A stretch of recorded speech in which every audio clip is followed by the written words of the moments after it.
Salut tout le monde, ici Miley et Marie-Lou dans le balado Les femmes du Québec. Comme l'a dit Victor Hugo, la persévérance est le secret de la réussite. Pour prouver cette citation, nous allons parler de Maud Abbott qui a su montrer au monde entier que cette citation est bien réelle. surnommée Tournade bienfaisante, elle est née le 18 mars 1869 à Saint-Andrew-East, au Québec. Maud consacre sa vie à l'étude des maladies cardiovasculaires congénitales. Par précaution, elle a tout d'abord obtenu son diplôme en enseignement et en or à l'université McGill, puis par la suite a voulu étudier en médecine dans cette même université. Elle fut malheureusement refusée à cause de son sexe, puisque dans ces années, les femmes étaient considérées inférieures et avaient rarement l'accès aux études supérieures. Maud lança alors une pétition publique et s'inscrit à l'université Bishop's à Lennoxville, où elle sera la seule femme inscrite en médecine dans cette cohorte. Elle obtient son diplôme en 1894 pour finalement devenir médecin canadienne du Québec, spécialiste des maladies cardiovasculaires congénitales. Elle choisit cette spécialité grâce aux encouragements et la bienveillance de William Osler, un des plus grands noms de la médecine, qu'elle rencontrera dans un congrès à Baltimore. Elle se plonge dans l'étude du cœur et réalise une étude sur les bruits fonctionnels de celui-ci.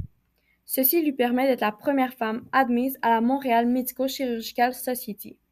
En compagnie d'Octavia Grace Ritchie, ayant complété ses études en médecine un peu plus tôt, elles créent ensemble l'Association for the Professional Education of Women pour militer en faveur de l'accès des femmes aux études universitaires.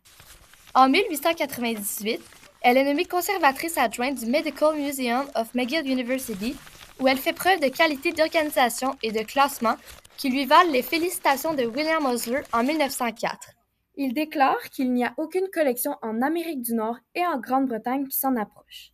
À la suite de toutes ces péripéties, Osler l'invite à rédiger l'article sur les cardiopathies congénitales dans son ouvrage intitulé System of Modern Medicine. Cette collaboration la rend mondialement connue et elle publie en 1936 Atlas of Congenital Cardiac Disease, où elle étudie plus de 1000 cas et élabore un nouveau système de classification et qui prouve à tous que malgré les contraintes, tout est possible.